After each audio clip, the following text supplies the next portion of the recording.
It's the Real Estate Podcast, brought to you by ANZ Home Loans for financial well-beings. And the first point is that there are many different communities in Dubai. Yes, they're not called suburbs, but rather communities. And one of the blue chip communities is called Dubai Estate. And Lillian, you're going to tell us a little bit more about this area that Aussies have bought into. I am. The location of Dubai Hills Estate is one of the best in Dubai. Look, it's smack bang halfway between downtown Business Bay and the Palm Jumeirah. It's just inland off Al Khal Road. So Dubai Hills, it's divided into 30 sub-communities, and when it's fully completed by, they say, mid next year, there's going to be approximately 2,000 villas and thousands of apartments. So the vibe and the demographic of Dubai Hills is very much luxury living.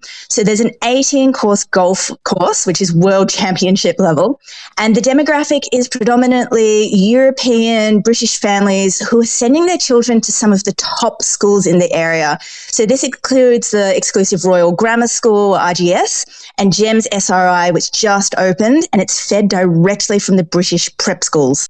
Let's go to somebody that was, well, I think he was feeling a little bit envious when you were tripping around, Lillian, but he's managed to get out of the country.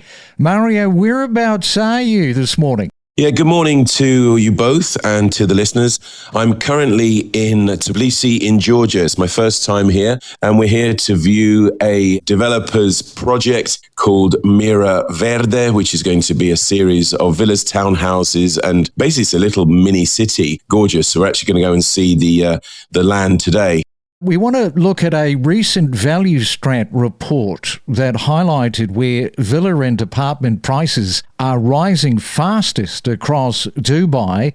And with some communities surging ahead, some people will say, well, you know, what's the opportunities like for investors to enter the market right now? You've got all of the bullet points on that. Yeah, I think the opportunities are definitely still there, Craig, but it is in fact villas that remain the big growth story, with some apartment communities also catching up as well. But villas rose 1.8% month on month, and that's 27.1% year on year. And prices are now 190% above post-COVID lows and 76% higher from the last peak, which was 2014. Now, the community hotspots remain Jumeirah Islands. They're up 39.8%. The Palm Jumeirah itself, that's up 39.3%. Green Community is 25.7%. And the Meadows up 25.5%. Now, the ones at the back, if I can say that, you've got Moodon, that gained only 8.8%. So this tells us that family-orientated villa communities, they continue to see the demand from both investors and the end users. Now, not forgetting the apartments, they're also playing catch-up, gaining 1.1% month on month.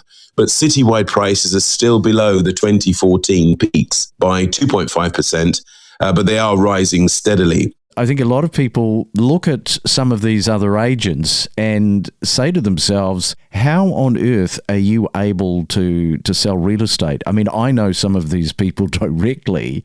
I won't tell them that, but I do think, how do you sell real estate?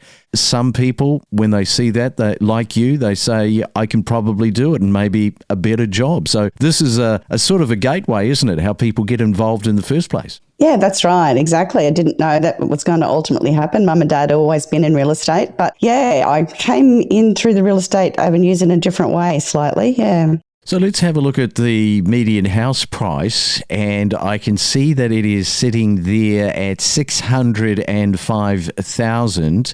The growth in your market, gee, that's nearly 13% that has risen. 23 days on market for the houses, rental yield of 4.6%. So there's a rental yield to be had on those houses. What do you actually get, Sharon, for 605,000 when it comes to a house for those that have never been to Gympie before? Well, typically you'd be looking at a 3-bedroom, 1-bathroom property for that sort of price, maybe sitting on around about 1,000 square metres. So Sharon, tell us a little bit about the fact that you guys have been bypassed. Also, let me know how long ago that was and how affected has Gympie been as a result of that? Yes, well, it had been a long time coming, and we officially were bypassed October in 2024, so just coming up to 12 months now. And look, we didn't know which way that was going to affect us, but when you look regionally around everywhere else, such as Mackay, Rockhampton, Bundaberg, they've all been bypassed. They've all succeeded, thrived, and Gympie is exactly the same. We have definitely seen an improvement, to be honest with you, because people can access Gympie so much easier. Gympie is quite a vast area geographically. So with this highway going through and having these off-ramps means that people are able to access the different parts of Gympie a lot easier than what they had been able to previously. It's been a very big positive for us. All right, now let's talk about the fact that Gympie is reasonably close to Brisbane. What is the drive time? Sorry, Sharon, you might have mentioned that. What is the drive time between Brisbane and Gympie? And just give us a breakdown on, who is coming into the area and how many of those Brisbane people find it attractive. Yes, well, with the bypass of Gympie and that highway, that new highway, it's made travel time from the Sunshine Coast and Brisbane so much quicker. So we're finding a lot of people coming from Brisbane's sunny coast. Drive time now is around about an hour 45 to Brisbane CBD, just under an hour from Maroochydore. So it's definitely helped us, real estate wise. People can see that they can actually drive from the Sunshine Coast, live here in Gympie and drive to their jobs on the Sunshine Coast and the same into Brisbane as well, because we are the last train line as well. Gympie North train station is the last train line on the city trains from Brisbane. That's also a huge bonus that we have here in Gympie. So just tell us a little bit about the block factor. Somebody wanting maybe a larger block. They don't want to be so close to other neighbours. So is that a bit of a factor where you say they're moving from the Sunshine Coast and also Brisbane? Oh my goodness, yes. Like down in Manly, I was selling blocks of 4 or 5 square metres. Up here in Gympie, you can buy 1,000 square metres quite reasonably priced. And it goes up from there. You can have 1 acre, 5 acres, 10 acres. Yeah, people are just loving the lifestyle. The kids have got room, they've got space, they can put a pool in, they've got man sheds, they've got all their toys. It's all on their property, and it's all still affordable here in Gympie. That's the thing. We are seeing the prices rise, but it is all still affordable, and that's what people are loving. From the emotion of property, the economic inflation, managing your expectations, lack of stock, price growth, construction appetite, days on the market. Stay informed with us and know your property. Since COVID, I have only been eating with al fresco dining, where you've got some circulation. The one time that I veered from that was on Saturday with a friend who wanted to go into this restaurant with air conditioning. And I actually looked at it from the outside. A lot of people in this restaurant and thought, maybe this isn't a good idea. But I relaxed because I haven't caught COVID. And what happens? Bingo, we've got COVID. Right, let's go to Nicola Powell, Domain's Chief of Research and Economics. I'm sure that you're feeling a lot better than me, Nicola, this morning. Look, I definitely am. I'm fit and healthy. I'm so sorry to hear that you are so unwell. And what a milestone, though, this in terms of you've never had COVID until now. Yeah, I was saying yesterday that about 10% of the adult population haven't had it. So there are a lot of people, they're not really unicorns, but yeah, a lot of people haven't caught it. And I would think that these people are just being vigilant and being careful with, what they're doing. It's interesting. My mum hasn't had it, but my dad has, and they are still together and they live together, and she never even caught it from my dad. So yeah, I think there are some super immunities out there for sure.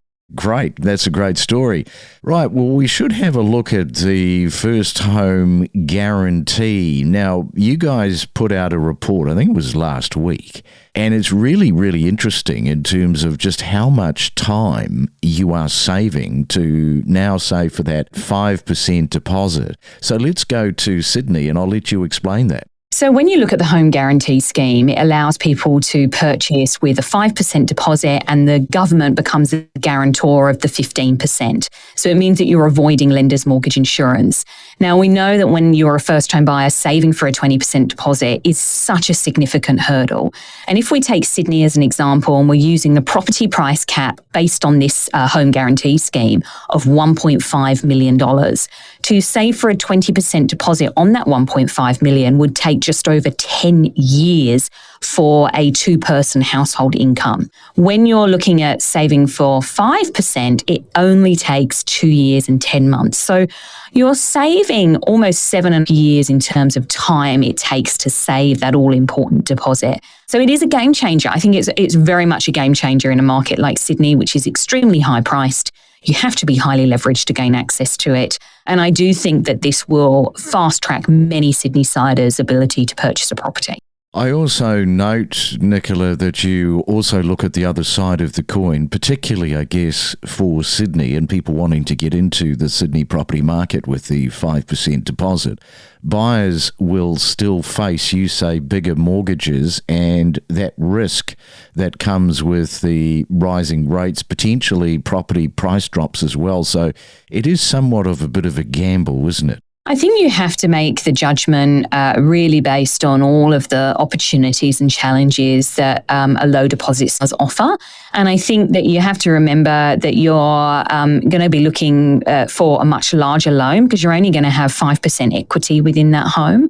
And also some of the other challenges, which is particularly poignant for a high-priced market like Sydney, is borrowing power is unchanged. So banks will still stress test serviceability. So repayments remain a very hard barrier for many households. You know, we've got that lump sum deposit as hurdle one, but then it's how can I service that repayment of that ongoing? And I think this is where it particularly becomes poignant in Sydney. And if you have a larger mortgage, because you've got a smaller deposit, that does mean more debt, and it's leaving, I think, households much more exposed to interest rate movements. So my advice is build in a buffer so you can be financially comfortable repaying that mortgage. You know, you have the scope to stretch that bit further if the cash rate does move higher. And we have to remember that the market is pricing more rate reductions. We're expecting another one in November, perhaps even some early next year, but we are expecting the cash rate to bottom out at some point next year, which may mean that we start to see rate hikes come 2027. Yeah, I think the other side of it, okay, whilst we're highlighting just how much more money you are going to be loaning, if you look at the years saved for Sydney, which is 7.5 years, which you've highlighted, just imagine how much the market is going to rise in 7.5 years. So that is the other side of it if you can manage to get into the Sydney property market. Let's go to Melbourne and also Brisbane in terms of just how many years you're saving. So when we look at Melbourne, the property price cap for Melbourne under this scheme is $950,000. And in Brisbane, it's slightly higher. It's $1 million. So we're, again, using those property price caps to calculate. Save for a 20% deposit, it's just under 8 years in both of these cities. But to save for a 5% deposit, you're looking at just over 2 years. So ultimately, the time saved is 5 years and 9 months in both of these capital cities. Okay, so that is Melbourne and Brisbane. What about Adelaide and Perth? So Adelaide's got a property price cap of $900,000 under this scheme. And to save for a 20% deposit for a dual, a two-person household income takes 7 years and 8 months. But for a 5% deposit, it's just over 2 years. So again, you're saving a significant amount of time. It's 5 years and 7 months saved in Adelaide. In Perth, the property price cap is a little bit lower, $850,000. And actually, the average income in Perth is slightly higher. So the time to save for a 20% deposit on $850,000 takes 6 years, but a 5% deposit, it shoots that time to save under 2 years. So you're saving almost 4.5 years in that journey time to save. Explore new property destinations where you could live with exclusive interviews covering real estate news and market insights. I got to say, thank you for some of the emails that have come through in the last couple of days. Haley, Marianne, and Stephanie, thank you for your kind words to get better. And Don in Footscray in Melbourne, who listens every morning for his granddaughter, who he is trying to get into the property market. Don says, harden up, Craig, it's only COVID. I'm 73 and I sailed through it. Good on you, Don. You're a legend. They do breed them tough in Footscray. Nice to have you listening. And also let us know how you get on with your granddaughter.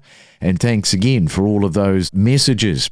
And good morning to you, Anthony. Welcome back to the Real Estate Breakfast. Yeah, it has been one of those weeks. As I say, you're in the thick of this with the First Home Guarantee Scheme, which a lot of people have been waiting to sort of come and arrive. Yeah, good morning. Great to be here, Craig. And yeah, look, it's just about in every newspaper and every news run at the moment, different opinions and thoughts and pros and cons about this revamped First Home Buyer Guarantee Scheme that rolled out on the 1st of October. So it's a hot potato right now, no doubt about that. So let's begin with a quick recap on how the scheme works for those that are still catching up with this and who is eligible. Yeah, fundamentally, the scheme works where it assists first home buyers entering the housing market by allowing approved applicants essentially to take out a mortgage with just a 5% deposit. The scheme's been around in different forms since the Morrison government, but the revamped scheme announced by the Albanese government in their last election campaign and rolled out on the 1st of October essentially lowers the barriers to entry with two main changes. The first main change is changes to the price caps, quite significant changes to the price caps. So New South Wales capitals, the price caps changed from 900,000 to 1.5 million. In Melbourne, from 800,000 to 950. Queensland, 700,000. That price cap's gone up to $1 million. In Perth, from 600,000 to 850,000. Adelaide up to 9,000. Hobart up to 700,000, and the ACT gone up from 750 to $1 million. So those price caps have raised significantly. The other major change is there's now no income cap. So first home buyers on any incomes with a higher income stream, for example, can now also access the scheme. Essentially, the scheme now is a lot more accessible for a lot more buyers at higher price points. Yeah, it's a total game changer. And as Nicola said yesterday, you know, the property price cap going up to 1.5 and the time to save, like, you know, comparing it with 20%, which was 10 years and 3 months. Now with that 5%, 2 years and 10 months, and you're saving 7 years, 5 months. I mean, I said yesterday, that is a phenomenal amount of time that you are saving and you're in the market. Massive change. One of the biggest challenges for first home buyers is saving for a deposit. Only requiring that 5% deposit, bearing in mind as well, depending on some of the thresholds, stamp duty may still apply. There may be some other on costs that first home buyers need to stay across. But essentially now, a first home buyer, as Nicola intimated at, can save for a deposit in 2 years and 3 months, down from about 10 years. That is a massive difference. We connect you to the best real estate information across Australia. The Real Estate Podcast.